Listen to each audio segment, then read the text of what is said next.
Ǹjẹ́ mo kí gbogbo Yorùbá káàbọ̀ níbikíbi tí ẹ bá ti lóore ọ̀fẹ́ láti máa gbọ́ mi àbí láti máa wò mí kétékété. Adémọ́lá ọmọ mi yalé lèmi ń jẹ́ máa lémi lọ́mọ Ìbàdàn dé Olúyọ̀lé ìlú Ògúnmọ́lá olódògbò kẹrin lójú ogun ọ̀bọ Sokoto kẹmbẹ̀rẹ̀ bí ìjà. Èmi lọ́mọ agbọ́ kẹ́kẹ́ ogun mọ́sà ọmọ agbọ́ yàyà mọ́yà ṣáájú ohun gbogbo kí Olúwa kó bùkún orílẹ̀-èdè mi. Orílẹ̀-èdè wo là ń sọ̀rọ̀ nípa ẹ̀? À ń sọ̀rọ̀ nípa orílẹ̀-èdè olómìnira ìran Yorùbá tá a mọ̀ sí Yorùbá nation. Mo kẹ́yìn alihula mọ́kú warasatul anbiyahi ẹ̀yin àfa ọlọ́run tó hàn àti èyí tó pamọ́ mọ̀kádàm ṣe òkò àfa àkọ́mọ lẹ́sìn àfa àkọ́mọ níkéwò àfa oníwàásí pẹ̀lú gbogbo mùsùlùmí mo kí yín pé assalamu alaikum warahmatullahi ta'ala wabarakatuh. Mo kẹ́yìn ìyá mi ẹ̀gbọ́n mi àbúrò mi nínú ẹ̀sìn kìrìsìtẹ́nì rẹ́fẹ̀rẹ̀ndì bíṣọ̀pù nínú ìjọ àgùdà ìjọ mímọ́ ìjọ onírìbọmi kérúbù ànsẹ́ráfù celestian. Mo kí gbogbo yín pé àlàáfíà Ọlọ́run kó máa bẹ pẹ̀lú yín àti mọ̀lẹ́bí yín pátápátá. Mo wá tara ṣàṣà mo kẹ́yìn ìyá mi bàbá mi ẹ̀gbọ́n mi àbúrò mi ẹ̀yin ẹlẹ́sìn kẹ́ẹ̀sìn kan ẹ̀yin ẹlẹ́sìn àbáláyé mo kí yín pé ewé á máa jẹ́ tegbò á máa jẹ́ àní ṣe wéjá ní ṣe gbòwà àlùbáríkà àwọn tó lódùmarè tó kólé ayé lé lọ́wọ́. Mo wá kí kábíyèsí ọ̀nìrìṣà jìgbìnìbí àti àkún aláṣọ àlà funfun gbò ọ̀jájá àfìdí ọ̀tẹ̀ janlẹ̀ ọba Babátúndé ẹni ìtàn Adéyẹyè Ògúnwùsì Ọ̀jájá the second. Mo kí Aláàfin Ọ̀yọ́ ikú bàbá yèyé ọba Akeem Abímbọ́lá Ọ̀wádé. Mo kí yín o mo fi yín kí Olúbàdàn ilẹ̀ Ìbàdàn ọba Dr. Owólabí Ọlákùlẹ́yìn Igè Akínlóye the first. Mo wá fi yín kí gbogbo ládéládé lóyè pátápátá nílẹ̀ Káàárọ̀ Oòjíire. Mo kẹ́yìn ìyá mi abọ̀já gbọ̀rọ̀gbọ̀rọ̀ ẹ̀yin abiyamọ tí pọnmọtọmọ yìí fi ṣubú ẹ̀yin abiyamọ tí dúró tọmọtọmọ yìí fi rẹ̀ dànù. Àdó mẹ́ta báyìí làdó ẹ̀yin ìyá mi ọ̀kan fọ̀ ọ̀kan nù wọ́n fọ̀kan ṣoore kiri èyí tẹ́ fi ń ṣoore kiri ẹ fi ṣàwọ́ ọmọ Yorùbá ẹ fi ṣe wá lóore owó ẹ fi ṣe wá lóore ọlá ẹ fi ṣe wá lóore àìkú tí ṣe baálé ọrọ̀ tó lẹ́yìn làgbà gbanigbani. Mo ṣèbà orí tó kún tí ò níná mo ṣèbà ọjà tó kún tí ò lérò mo wá ṣèbà oko tó pọ̀ jaburata tí ò nírúgbìn. Ẹ̀yin àgbààgbà mo ṣèbà yín o mo ṣèbà ẹni ó kọ́kọ́ sọ̀rọ̀ nínú sọ̀rọ̀sọ̀rọ̀ pátápátá kó tó wá di wípé àwa náà bẹ̀rẹ̀ sí ní sọ̀rọ̀. Mo ṣèbà àwọn tí tún sọ̀rọ̀ lẹ́yìn wa àtẹni tí ó tún máa jẹ́ ẹni tí ó máa jẹ́ ẹni ìgbẹ̀yìn lórí ọ̀rọ̀ sọ̀rọ̀sọ̀rọ̀ yìí. Mo ṣèbà yín o mo kí gbogbo gómìnà ilẹ̀ Yorùbá pátápátá látòrí gómìnà Abíọ́dún Olúwaṣèyí Mákindé. Mo kí yín lágbára lọ́wọ́ Ọlọ́run ẹni dààmú àlùbáríkà àwọn tí Olódùmarè tó kórí ayé lé lọ́wọ́. Mo kí bàbá mi Professor Banji Akíntóyè alànà fún gbogbo ìran Yorùbá pátápátá. Yorùbás are more than 60 million now. Mo wá kí èjìká tí ọ̀já sọ bọ́ lọ́rùn ẹni májàsọ́lá àdìsá ọmọ adéyọmọ àkùkọ gàgàrà tó gorí àpáta lọ rè ilé téńté ojú tó lé ojú tó ko olówó orí ọkọ tó yọ̀ sí ọkọ adérọ́pò bàbá Michael bàbá Yọ̀mídé bàbá Ronaldo bàbá Àṣàbí ọmọ ládé ládé ládé Aláàfin Ọ̀ládé adé orí aládé kún la gbà fáláàfin. Ẹ bá ti rí bàbá wa ọba Akeem Abímbọ́lá Ọ̀wádé gẹ́gẹ́ bí Aláàfin tuntun ẹbí wọn léèrè pé ṣé lóòótọ́ adé orí aládé kún la gbà fáláàfin. májàsọ́lá mo kí yín dáadáa. Mo kí gbogbo ọmọ Yorùbá ní Kogi mo kí gbogbo ọmọ Yorùbá ní Kwara bẹ́ẹ̀ mo kí ọmọ Yorùbá ní Delta. Ẹrù tí abiyamọ kì í tú wò wọn ò ní gbé káyín mọ́lé o.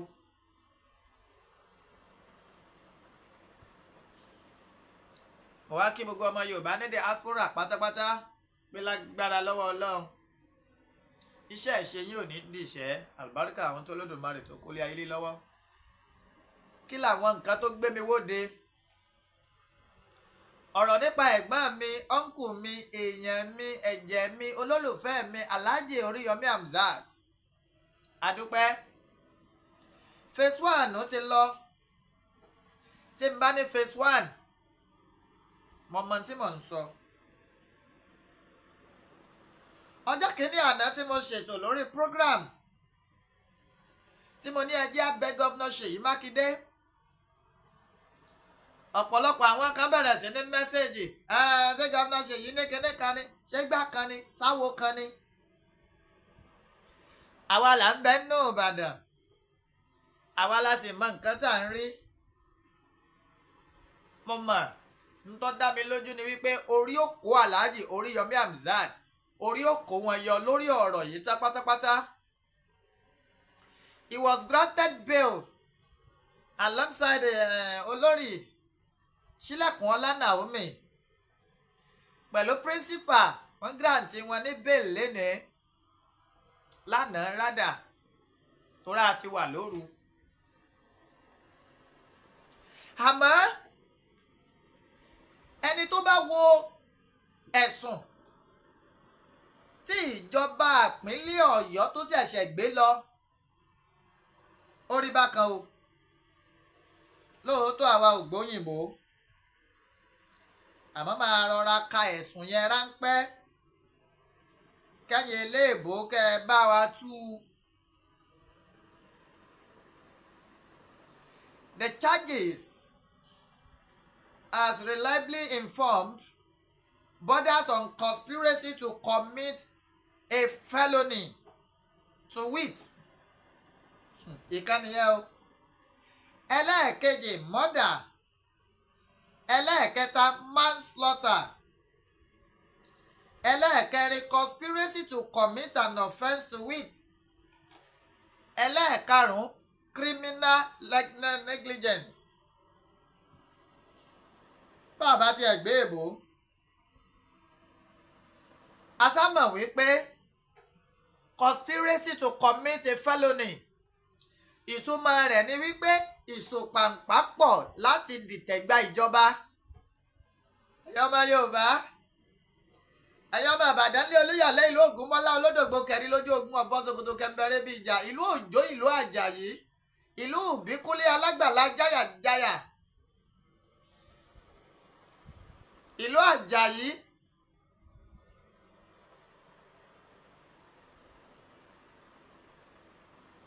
kí ló kàn fẹ́ lónìí nínú ọ̀rọ̀ yìí? Conspiracy to commit a felony, ìdìtẹ̀gbà ìjọba ló ń pè ní felony. ẹlẹ́ẹ̀kejì murder, ẹ̀sùn ìpànìyàn ó ní murder.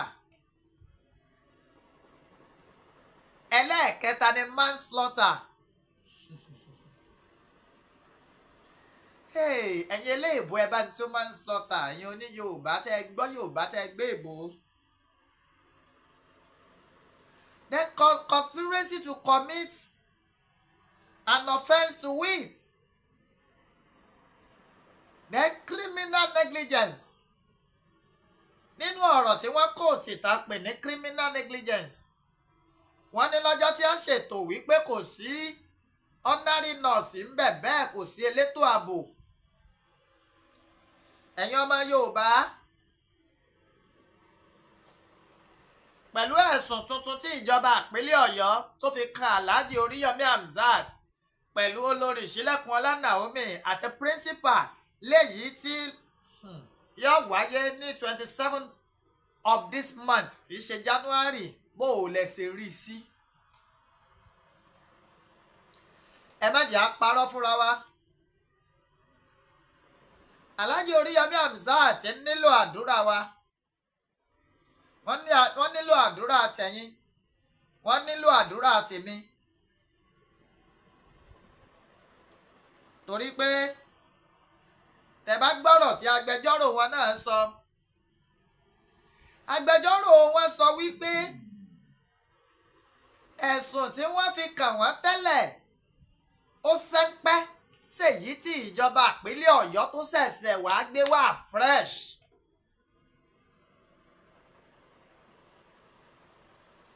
ṣé kìí ṣe wípé ejò lọ́wọ́ nú?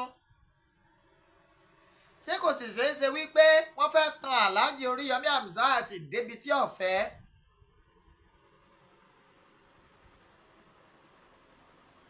mo fẹ́ kẹ́ ẹ là mí lóye ẹ̀yin amòfin pẹ̀lú ẹ̀sùn tí wọ́n kà sílẹ̀ sọ́rùn Alhaji Oriyomi Hamzat.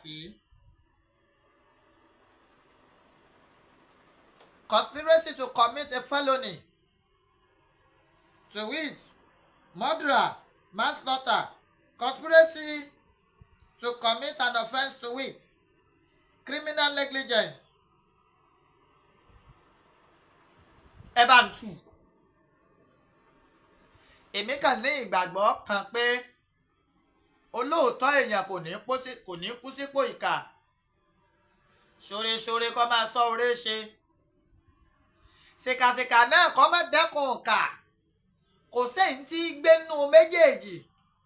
màá rán lágájá lẹ́wọ̀n ìníjí ó ṣe gbá kan ṣé wọ́n lọ́lọ́ ni. ẹ má bú gọ́vnọ̀. ẹ má pe gómìnà láláìda. ẹ ṣáàjà máa gbàdúrà fún Alhaji Oriyomi Hamzat àti àwọn méjèèjì yòókù tí ọ̀rọ̀ yìí gbèrú. pé Ọlọ́run o, ìwọ nìkan mọ̀ lágbẹjọ́rò tó dáńtọ́. ìwọ náà sì ládájọ́ tó dáńtọ́. kò sí bí agbẹjọ́rò Alhaji Oriyomi Hamzat ṣe lè mẹjọ́rò tó. tí wọ́n Ọlọ́run ọba bá rò ó yọ jẹ̀bi. kò sí bí adájọ́ ṣe lè fẹ́ dájọ́ tó. tí wọ́n Ọlọ́run ọba bá dá yọ jẹ̀bi. láfi wá ń bẹ̀wọ̀ Ọlọ́run lórí ọ̀rọ̀ Alhaji Oriyomi Hamzat wípé àánú wọ Ọlọ́run la fẹ́. jẹ́ ká Alhaji Oriyomi Hamzat jẹ́ kí ẹ rí àánú gbà, àtẹni tí ń bínú o àtẹni tí ò bínú o. ìyọ́nú wọ Ọlọ́run ni kò jẹ́ kí Alhaji Oriyomi Hamzat orí. àdúrà tèmi nìyẹn. pé 27th of January tí ẹ ní ìgbẹ́jọ́ wáyé, if I'm not mistaken, I think the case was adjourned to 27th of January.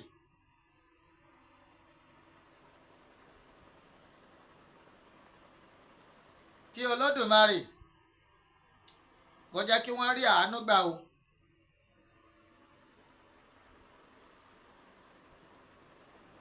mo kí Alhaji Oriyomi Hamzat kú oríire àkọ́kọ́.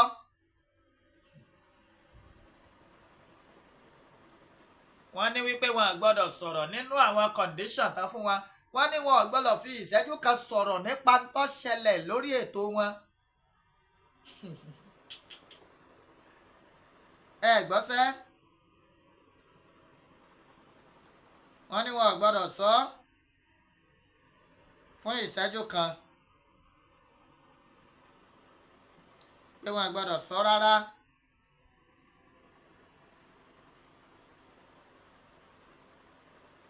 tọ́ sẹ́rí wípé Ọlọ́run nìkan ní gbèjà ẹni tí ò léèyàn. Alhaji Oriyomi Hamzat léèyàn. wọ́n ní aráàlú. ẹni bá dé prison ní every blessed day.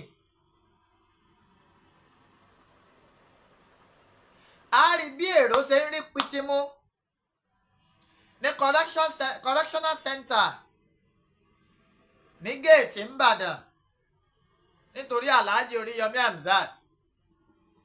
a rí bí àwọn àáfàá bí ẹ ṣe ń gbààwẹ̀ nítorí Alhaji Oriyomi Hamzat. a rí bí àwọn pásítọ̀ bọ́n ṣe ń ṣàdúrà nítorí Alhaji Oriyomi Hamzat. a rí bí àwọn oníṣẹ̀ṣe bí wọn ò ṣe dákẹ́ ìmọ̀ képo lódùmarè lórí ọ̀rọ̀ Oriyomi Hamzat. Alhaji Oriyomi Hamzat kọ́ ló dáa jù. bẹ́ẹ̀ ìwà wọn ò burú, àmọ́ kò sí bá a ṣe fẹ́ rìn láyé láàní ṣàṣìṣe o.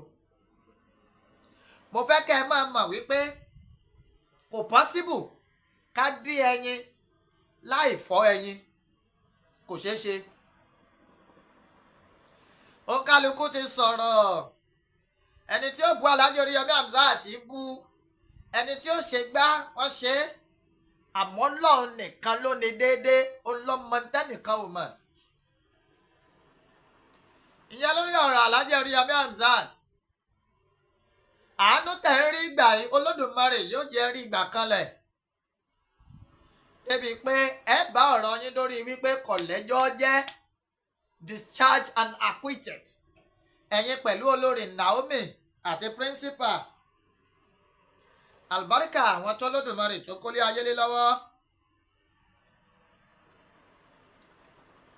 mo wá fẹ́ tara ṣàṣà délùú Ọ̀yọ́. Ọ̀yọ́ Aláàfin Òjò pa ṣẹ̀kẹ̀rẹ̀ ọmọ Àtìbà. ibi tó ti gbé ń kólówó pé kó gbowó, tó ń kọ́wọ́ fà pé kó fọ́ fàálẹ̀.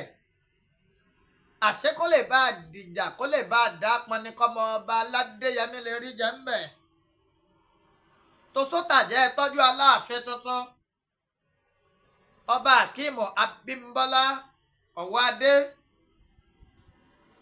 ìgbà tí wọ́n bá kúrò ní Ìpẹ̀bí fún 21 days, after 21 days láàmú táwọn ọmọ jẹ́ bóyá Agùnlóyè the second ní àbí wọ́n máa sọ fún wa.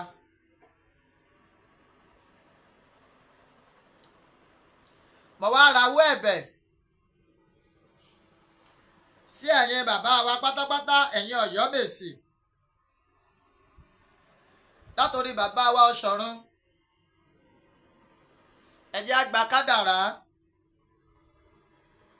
ẹ jẹ́ á gba kámú, kárí gẹ́gẹ́ bí ìfẹ́ ìlú. torí tẹ̀gànnì ẹ̀ lẹ́yìn tí kábíyèsí gbọ̀pá àṣẹ látọ̀dọ̀ gómìnà ìpínlẹ̀ Ọ̀yọ́ lánàá láàárọ̀ àná tí wọ́n wọ ìlú Ọ̀yọ́, gbogbo èèyàn náà ni ó rí wípé àwọn ará Ọ̀yọ́ ti ń pòǹgbẹ fún ọba tuntun. ẹ jẹ́ kọ́kọ́ plé ọ̀rọ̀ tí gómìnà sọ. wọ́n láwọn ò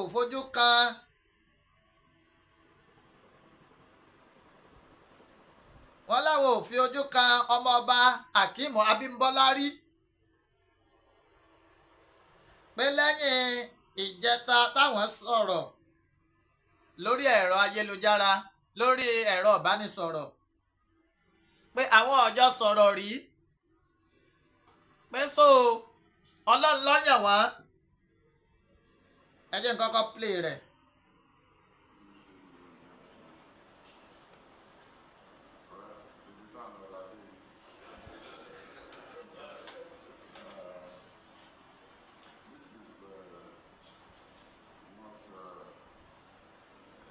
mo ń bọ̀, ẹ jẹ́ kí n lo Bluetooth bóyá ohùn yẹn ó lè jáde.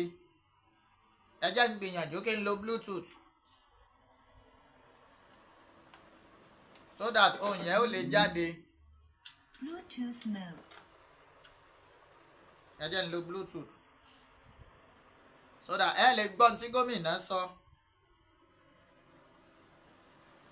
ẹ lè gbọ́.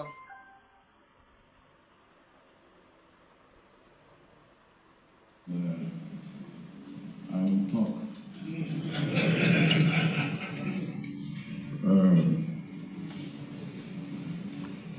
The Alaafin stool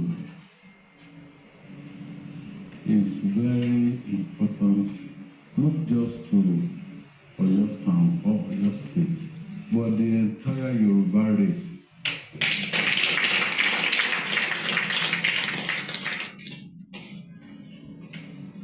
So, under my watch, I made it very clear that that stool is not for sale. It is not a stool for us to toy with.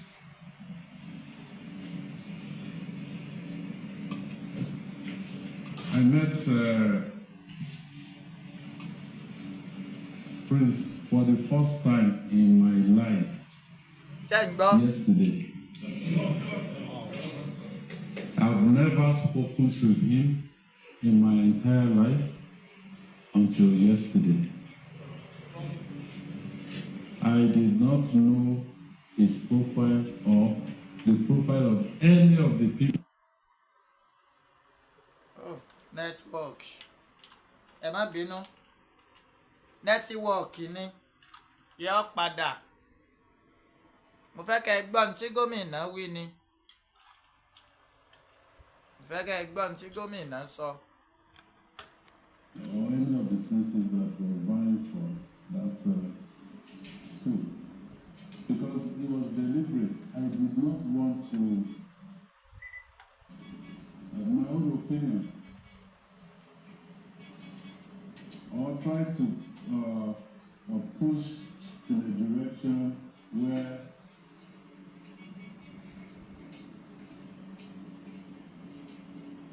àbá ti gba fóònù bàbá ẹ̀ tó bá jẹ́ pé kò ń ṣe pé kábíyèsí nígbà àdúgbò.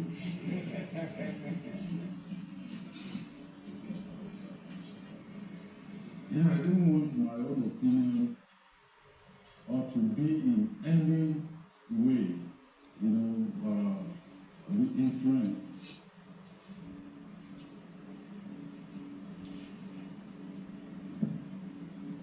Let me say this clearly.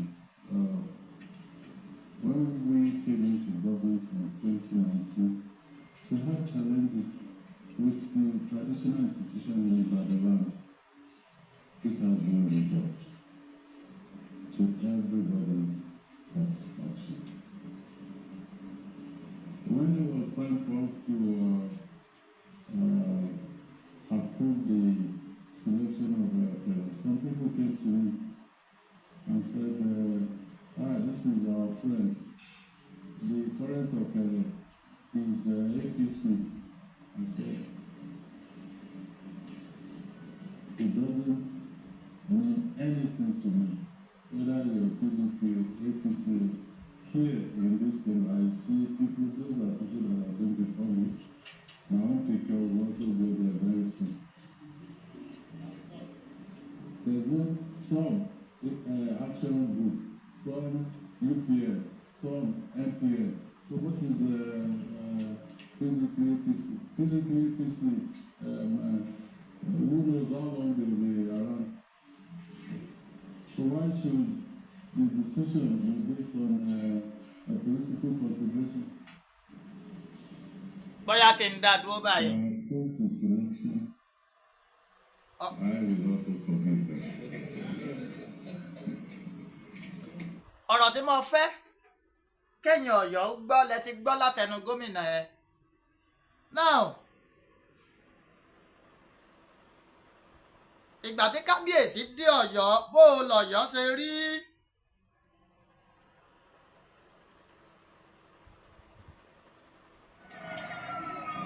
Ẹ̀yin náà ẹ wọ̀yọ́.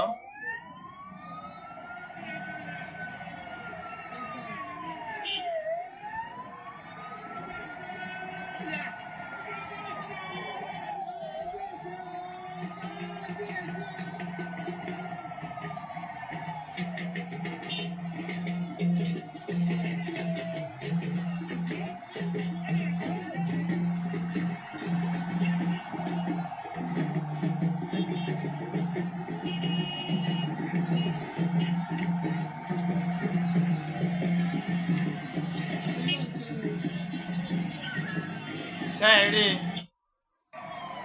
ẹ láwọn èèyàn lọ́yọ̀ọ́ ń wà mú èyí tí ó clear dáadáa wá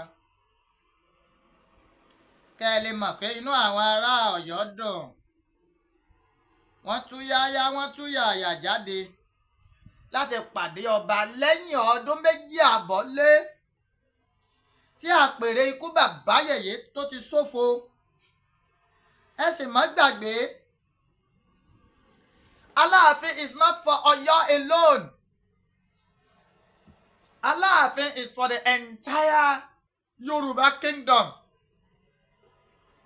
Gbogbo ibi tí wọ́n ti bá ti ń sọ èdè Yorùbá òun ni Alaafin láṣẹ lé lórí. Ẹ má gbàgbé pé Alaafin a máa lọ rèé fọba jẹ ní Benin Republic. Aláàfin lọ rèé fọba jẹ ní Brazil, léyìí tó túmọ̀ sí wípé it is beyond Oyomesi alone. Àwọn kan ní bó mo ti ẹ̀rí tí a ṣe sọ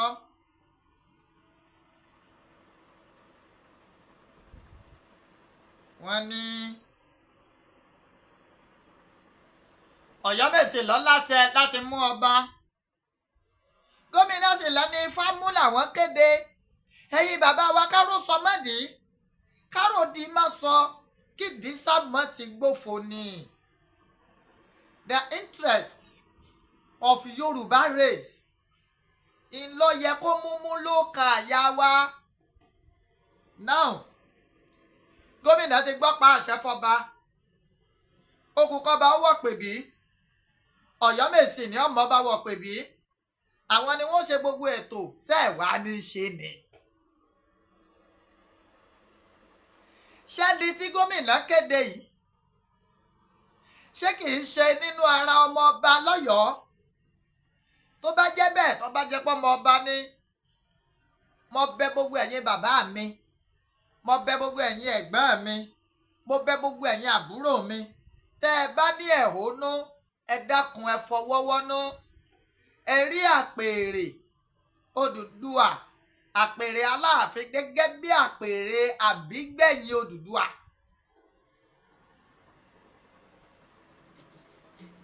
Ẹ wò bínú àwọn èèyàn ṣe ń dùn lọ́yọ̀ọ́ lánàá ńgbà kábíyèsí wọ̀yọ́. Akẹ̀sán lẹ́ ń wò yẹn o, kìnìún òkè Akẹ̀sán, àtàndá lówó lódù bí ìyèrè la máa ń kì bẹ́ẹ̀, paako pí ọkùnrin ogun. Akẹ̀sán yìí náà ni ọba Akíìmù Abímbọ́lá Ọ̀wọ́adé làwọn náà dé yìí o. Adúpẹ̀pẹ́ òkun àtọ̀sà òun odò wẹ́wẹ̀wẹ́ wípé nígbẹ̀yìngbẹ́yìn lẹ́yìn ọdún 2 àtààbọ̀ Aláàfin tuntun jẹ́ nílùú Ọ̀yọ́. Ẹ ti rí kábíyèsí, ẹ wò bínú gbogbo aráàlú ṣe ń dùn. Ẹ wèrò. Ẹ ti rí bínú àwọn èèyàn ṣe ń dùn. Inú àwọn dojú ọmọ ìlú Ọ̀yọ́ pátápátá ló ń dùn. Kábíyèsí lẹ rí tó ń dùn, wọ́n sì dojú àwọn ọmọ ìlú Ọ̀yọ́ yẹn. Kábíyèsí lẹ rí yẹn o.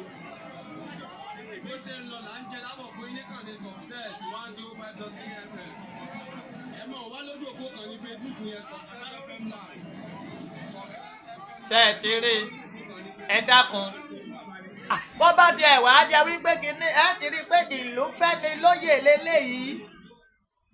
Ẹ̀yin bàbá mi Oyomesi, látòrí bàbá mi Ọ̀ṣọ̀run, ẹ dákun, ẹ jẹ́ àgbà kádàrá, ẹ jẹ́ àgbárùkù tí ọba yìí gẹ́gẹ́ bí Ọ̀nìrìṣà ṣe sọ. Inú Ọ̀ọ̀ni dùn láti rí àbígbẹ̀yìn bàbá wọn, àbígbẹ̀yìn Oòduà. Ìfẹ́ sọ̀tàn ẹ jẹ́ ní àbígbẹ̀yìn Oòduà ń pé ojú ọmọ Oòduà ti padà ń pé. Akẹ̀sán lẹ̀ ń wò ẹ wèrò, ẹ̀yin náà ẹ wèrò pítímú láti kí kábíyèsí káàbọ̀ sáàfin. Ó mà ṣe o, inú tèmi gan ń dùn, ara mi ń yá wípé nígbẹ̀yìngbẹ́yìn oṣù lé nílùú Ọ̀yọ́. Ẹ̀yin bàbá wa Oyomesi, ẹ dákun, ẹ sẹ́tù gbogbo ẹ̀, ẹ jẹ́ kí gbogbo rẹ̀ jẹ́ rókun ìgbàgbé. Ẹ fọwọ́sowọ́pọ̀ pẹ̀lẹ́ni tí gómìnà kéde. Ẹgbọ́n tí gọ́fúnà sọ, wọ́n láwọn ò rí ọmọ ọba Akíìmù Abímbọ́lá Ọ̀wọ́adé, àwọn ò rí wọn rí yàtọ̀ sí ìjẹta. Bẹ́ẹ̀ àwọn òṣìṣọ́jọ́ sọ̀rọ̀ rí yàtọ̀ sí ìjẹta, léyìí tó túmọ̀ sí the governor is unbiased lórí ọ̀rọ̀ yìí ní ìwòye tèmi. Ẹ dákun, ìlọsíwájú ilẹ̀ Yorùbá ńlọ́bà wa o. Ìdàgbàsókè Ọ̀yọ́ Aláàfin Òjò pa ṣẹ̀kẹ̀rẹ̀ ọmọ Àtìbà ńlọ́bà mi. Mo wá ń rọ̀ ẹ̀yin bàbá mi, ẹ̀yin ìyá mi, ẹ̀yin ẹ̀gbọ́n mi, ẹ̀yin àbúrò mi wípé ẹ dákun ẹ jẹ́ á fọwọ́sowọ́pọ̀ pẹ̀lú ọba Akeem Abímbọ́lá Ọ̀wọ́adé gẹ́gẹ́ bí wọ́n ṣe ń gorí àpèrè Ọ̀rànmíyàn, orí àpèrè Ṣàngó, orí àpèrè Àjàká, orí àpèrè Ọ̀rọ̀ǹpọ̀tọ́, orí àpèrè Kòso. Bí wọ́n ṣe ń gorí ẹ dákun ẹ jẹ́ á kún wọn lọ́wọ́, ẹ jẹ́ á gbàgbé ní tó bá ti ṣẹlẹ̀ kí Olódùmarè kó ran gbogbo wa lọ́wọ́. Ẹ rí ìlú, ẹ rí bínú ìlú ṣe ń dùn, ẹ má jẹ́ wọ́n sọ yín lẹ́nu o. Ẹ jẹ́ á gbà Bọ́lá ti fẹ́, orí ní gbé ní dádé. Ọmọọba Prince Lukman Gbádégẹṣin, ẹ dákun ẹ jẹ́ á gbàgbé ìyá tó bí ṣòkòtò náà ló bí bùbá, ẹ má yá. Ẹ jẹ́ á gbà kámú o. Inú gbogbo àwọn ọmọ Ọ̀yọ́ ló ń dùn yìí o. Ẹ ti rí inú wọn bí ṣe ń dùn sìnsìnsìn. Bá a bá ní wọn ò fẹ́ kábíyèsí lóyè, ṣé wọ́n ó tù ú ta báyìí?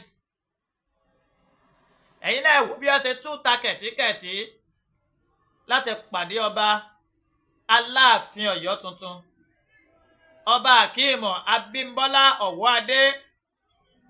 Ẹ wò bí inú gbogbo ọmọ Ọ̀yọ́ ṣe ń dùn. On behalf of Olóyè Sunday Àdìsá ọmọ Adéyẹmọ, àkùkọ gàgàrà tó gorí àpáta lọ rèé ilé téńté, ojú tó lé ojú tó ko.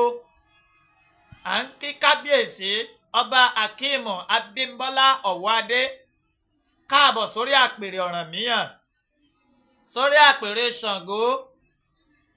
A kí yín káàbọ̀ o. Ìgbà yín á tù wá lára ńlẹ̀ Káàárọ̀ Oòjíire. Ìgbà yín á mú àyípadà tó lóòrìn bá ìlú Ọ̀yọ́. Kábíyèsí ní ń juwọ́ sí gbogbo àwọn ọmọ ìlú Ọ̀yọ́ yìí. Ẹ ṣé o. Kò sí ń dáwà a mọ̀ pé lórí ń tá a sọ yìí ọ̀pọ̀ èèyàn ó bú wa. Torí oríṣiríṣi la ti rí báwọn èèyàn ṣe ń takora wọn lórí èyí mi láìkì Ìbàdàn nu. Mo fẹ́ràn Ìbàdàn pọ̀. Ìlànà ń jọba ńlẹ̀ Ìbàdàn kò fa wàhálà. Ẹ lè gbéra yín lọ kóòtù, bẹ́ẹ̀ lọ kóòtù ọgbà fáò. Igun méjì ní ń jọba ńlẹ̀ Ìbàdàn, igun Balógun àti igun Ọ̀tún. Igun Ọ̀tún yẹn ni igun àwọn olówó tó jẹ́ wípé owó ni wọ́n kó délẹ̀ Ìbàdàn. Igun Balógun ni igun àwọn jagunjagun tó jẹ́ wípé wọ́n jagun ńlẹ̀ Ìbàdàn ni. Méjèèjì ló ti wá lẹ́ ààtò. Ọ̀tún ọ̀jẹ̀, òsì ọ̀jẹ̀, àlàfíbọ̀ ni wọ́n fi ń ṣe. Ìdí nìyẹn tí ọ̀rọ̀ lọ́balọ́ba ńlẹ̀ Ìbàdàn sí èfi ń ṣe fa wàhálà. Ẹni tí ó jẹ in the next 150 years ó ti wà. Bàbá kan bá gbèsè nílẹ̀ Ìbàdàn, ọba tó kàn ó ti mọra ẹ̀ sókòjì ó ní wàhálà nínú. Ìlú Ìbàdàn gẹ́gẹ́ ní practice democracy when it comes to the kingship. Àwa gẹ́gẹ́ là ń practice democracy the way it should be done. Kò fa wàhálà. Àbíjọ́ lẹ gbọ́ pé lórí ọ̀rọ̀ ilẹ̀ Ìbàdàn o, lórí ọ̀rọ̀ Ọládé Adé láti dádé ńlẹ̀ Ìbàdàn, ẹ̀ka wa ń gbéra wọn lọ kóòtù, wọn wá ń sára wọn ládàá, Ifá wá ń ṣe kíní kan kì í ṣẹlẹ̀ ńlẹ̀ Ìbàdàn. Kò ṣeé jà sí. Kó o tó jọba ńlẹ̀ Ìbàdàn ọkọ jẹ mọ́gàjí. Lẹ́yìn mọ́gàjí ó jẹ jagun. Ẹlòmíà máa kú orí mọ́gàjí. Ẹni Ọlọ́run bá fún lẹ́mìí gígùn tọkọ ọba mọ́ ní dádé ọba. Bẹ́ẹ̀ ni ẹni Ọlọ́run bá kọ́ mọ́ ni ìní dádé ọba ńlẹ̀ Ìbàdàn. So ẹ dákun ẹ̀yin Ọ̀yọ́mèsì, ẹ má bínú, ẹ fọwọ́ wọ́nú, ẹ jèbùrẹ́ àwọn olùgbẹ̀bẹ̀. ẹ gbárùkù tọ́ba láti ṣàṣeyọrí.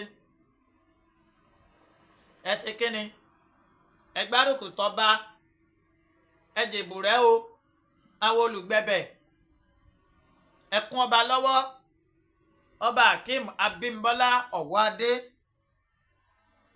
kábíyèsí ẹ̀yin náà pàwọn èèyàn yín ẹ fà wọ́n mọ́ra ẹ ti fẹ́ wọ̀ pẹ̀bí tá a nígbàgbọ́ pé ẹ ń lo 21 days ń bẹ̀ lẹ́yìn náà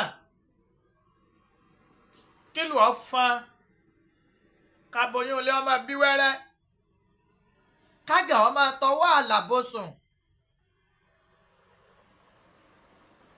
bá a ṣe fẹ́nu kékulé ọmọ ké bí eku kẹyẹ ọmọ ké bí ẹyẹ kọ́mọ èèyàn ọmọ fọ́n bí èèyàn kílù Ọ̀yọ́ ó tùbà kó tùṣẹ láyé ọba wa Akeem Abímbọ́lá Ọ̀wọ́adé.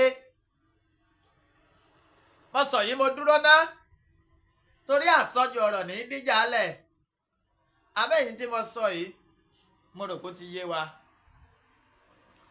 On behalf of olóyè Sunday Adisa ọmọ Adéyẹmọ ọmọ Ìgbòho mọ̀rẹ́ ọmọ Alágbàdo Òde Aláàfin o àjájú sọ́ba àdìtẹ̀ sọ́ba asúnmọ́ba níwọ̀n ẹgbèje ajẹ̀nà sọ́ba níwọ̀n ẹgbẹ̀fà arọ́ba fíbà ìlọ́ba pa kábíyèsí o mo sì fìlà f'Aláàfin Ọ̀yọ́ ọba tó jẹ́ pé òun ló jogún gbogbo ilẹ̀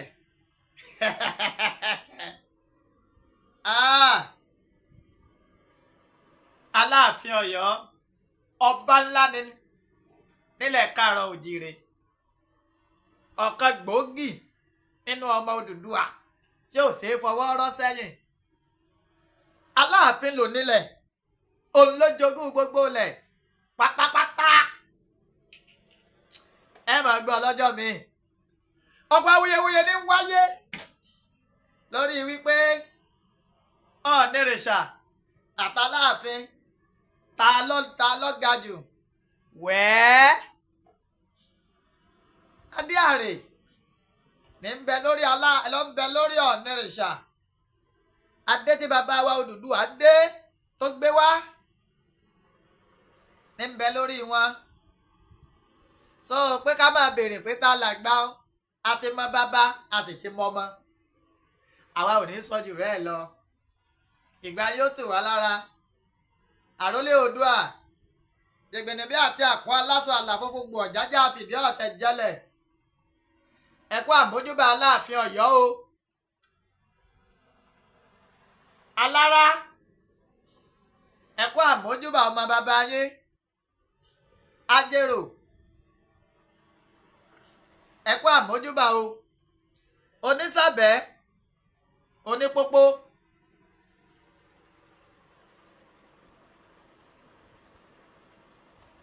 ẹ̀kọ́ àmójúbà Ọ̀rànmíyàn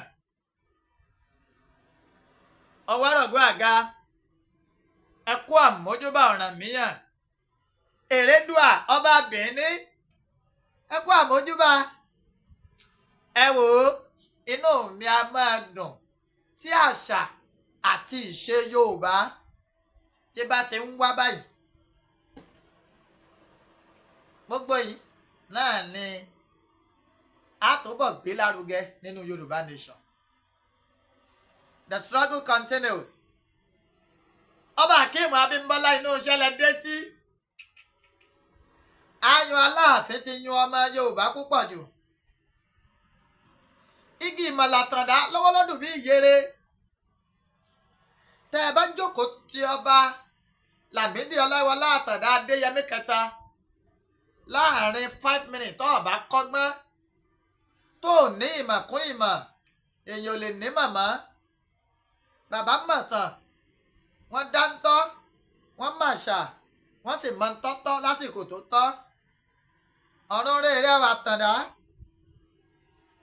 alówólódù ọmọ kútíkù ò gbọ́dọ̀ pa ọmọ àrùn tárùn ò gbọ́dọ̀ ṣe ọmọ àdábálé ọmọ àfòmọ́ òde ikú tí pọmọ tíya rẹ̀ bú sẹ́kún àrùn tí sọmọ tíya rẹ̀ yọ̀ ṣẹ̀ṣẹ̀ àrámọkà tí dótòjò tẹ̀rùn Àtàndá Ọláìwọlá ó dìgbà o àpèrè tó filẹ̀ ọba Abímbọ́lá Akíìmù ọ̀wọ́ adé wọ́n ti jókòó sórí àpèrè o ẹ má jẹ́ ó gbóná mọ́